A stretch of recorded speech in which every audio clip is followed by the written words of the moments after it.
Hello viewers, welcome to ज्ञान कौशल। आज हम लोग बीटीसी थर्ड सेमेस्टर में समावेशी शिक्षा के अंतर्गत ब्रेल लिपि के बारे में पढ़ेंगे। पहले आइए जान लेते हैं कि इस लिपि का आविष्कार किसने किया था, उनके बारे में उनका जीवन परिचय थोड़ा सा ध्यान दे देते हैं। ब्रेल लिपि के प्रायोजक लुई ब्रेल का जन्म 4 फरवरी 1809 ईस्वी को फ्रांस की राजधानी पेरिस से लगभग 27 मील की दूरी पर क्रोबे नामक गांव में हुआ था। इनके पिता का नाम साइमन ब्रेल था। इनके पिता चमड़े का कार्य करते थे। एक दिन छोटे बालक लुई ने हट करके अपने पिता के साथ उनके कार्यस्थल पे जाने की जिद की। वहां पहुंच के उन्होंने चमड़े का कार्य, जब पिता नहीं थे तो उनकी अनुपस्थिति में वो चमड़े का कार्य करना चाह रहे थे। उस समय उनकी आंखों में एक नुकीले औजार के चुभ जाने के कारण उनकी आंखें क्षतिग्रस्त हो गई और उसकी रोशनी धीरे धीरे करके चली गई। उस समय दृष्टिबाधित व्यक्तियों के लिए रात्र लिपि के माध्यम से अध्ययन का कार्य कराया जाता था। यह रात्र लिपि सैनिकों के लिए बनाई गई थी ताकि सैनिक अंधेरे में अपने विरोधियों की गतिविधियों को पढ़ सकें और जान सकें कि वो क्या राजनीति कर रहे हैं। आते हैं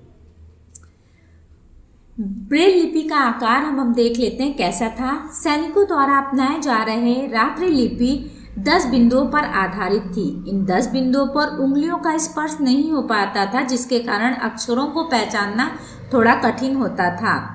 लुई ब्रेल ने इस लिपि को आसान करने की विधि पर विचार किया और बहुत मेहनत के बाद एक प्रयोग किया। उस रात्रि लिपि को उस 10 बिंदुओं की जगह वो 6 बिंदुओं पर आधारित कर दिया। इन 6 बिंदुओं को पहचानना बहुत ही आसान हो जाता था। इन 6 बिंदुओं को स्पर्श के द्वारा पहचानना आसान होता था और जो आंखों से नहीं देख पाते थे उन व्यक्तियों को पढ़ने में आसानी हो जाती थी। अब ब्रेल लिपि सीखने का तरीका देख लेते हैं। इसमें सर्वप्रथम 6 बिंदुओं में बना हुआ था, जो अ से ज्ञ तक की पट्टी बनी हुई थी। इन पट्टियों में ही ए से जेड तक भी सिखाया जाता था और याद करने को दिया जाता था और स्पर्श द्वारा बड़े ही आसानी से इन शब्दों को पहचाना जा सकता है। फिर दाईं तरफ ए से 1, 2, 3, 4, 5, 6 भी अंकित था। इन्हें बनाने के लिए एक विशेष प्रकार की सुई का इस्तेमाल किया जाता था, जिससे वो उभरा हुआ हो और बालक उस उभरे हुए अक्षरों को देख के समझ सके।